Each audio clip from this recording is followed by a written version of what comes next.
Good day, everyone. Good day, sir. My name is Jan Russell B. Raya. And ngayon, ipapakita ko sa inyo kung paano ko ginawa yung aking registration using HTML. And i-explain ko na rin kung ano ang aking mga ginawa. Una is naglagay ako ng doc type sa may pinakataas. Sa number 1. Then, next is HTML sa number 2. Then, kasama niya is the closing. Kailangan, pag nag-open ka ng isang HTML is laging may closing sa may kasunod. Then, sunod is maglalagay ng head sa may pinakataas. Itong head na to is makikita sa may pinakataas ng yung ginagawang form. Then, ito siya pag nalagay mo na. Then, ito siya, pinangalan ko sa inyo ay glitch. Then, makikita mo siya dito sa pinakataas. And the next is the body. H1 is nagre-represent siya kung anong size ang gagamitin mo sa iyong mga letters. Ginamit ako ng H1 ang registration dahil siya ang magsisilbing introduction ng aking ginagawa. And ito siya. Next is the form. The next one is the label. Dito, ito yung magiging pangalan ng iyong gagawin na input. Then sa input naman, ilalagay mo doon kung ano bang type ang gagamitin mo.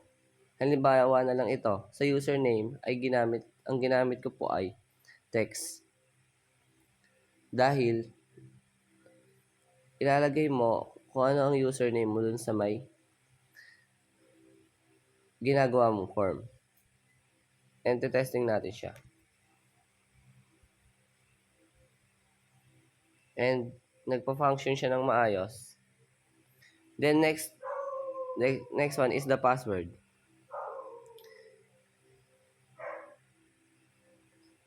Kaya hindi text ang nilagay dyan dahil pag text ang nilagay dito sa password, ay ganito ang magiging itsura nito.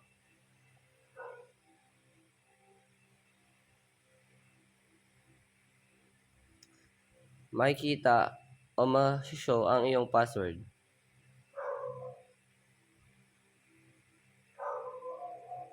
Then pag password naman ang iyong tinype, ito ang makikita. Maliliit na dot lang.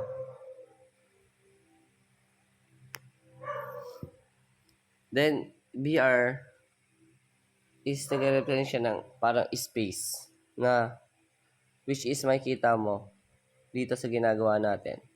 Nakada tapos ng gawa natin sa input is maglalagay tayo ng BR para hindi siya magtabi-tabi. The next one is last name. Same as sa may username, text ang ilalagay para makita ang yung ilalagay na letters.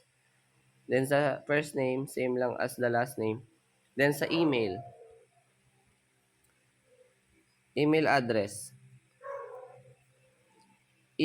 Sa input, email ang ilalagay mo dahil kailangan nito ng sa ilalagay mong letters. Hindi niya tatanggapin pag hindi email ang iyong nilagay. Pag walang email ang iyong nilagay. Then the next one is the age. Dito nakalagay is number. Bakit? Kasi hindi siya malalagyan ng hindi siya pwedeng lagyan ng letters. Kundi number lang ang pwede mong ilagay. The next one, ito. Dito ako medyo nalito, pero nag-gets ko din. dito sa label is para makuha mo 'tong nung nakaganyan, kailangan mo ng label for, then input, then ilalagay mo yung name sa may dulo. And yung ganun din, same procedure lang, ilalagay mo lang din yung female sa dulo para makuha mo. And radio naman is ginagamit ito para sa mga selection. Kailangan isa lang yung mapipili dyan. The next one is time. Sa time natin, ang i-input din natin is time. Para ang malalagay lang din natin sa ating tinype ay time lang din. Na parang ganyan. Time lang ang ilalagay mo dito. Ayan. Example. Then, sa date, same lang sila ng time. Pag ang nilagay mo dito is date, mas madali dahil magse-select ka na lang dito sa ating form.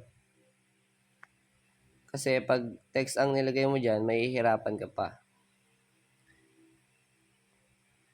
And dito naman sa last part, which is the checkbox. Ito yung nasa pinakaduluhan. Itong mga to. So, itong checkbox is ginagamit siya sa pagpili kung ano yung mga gusto mo. And the last one is the submit. Hindi mo tatapos yung pinakagawain mo kung hindi mo masasubmit yung ginawa mong form. And sa pinakahuli is nagpalagay ng paragraph.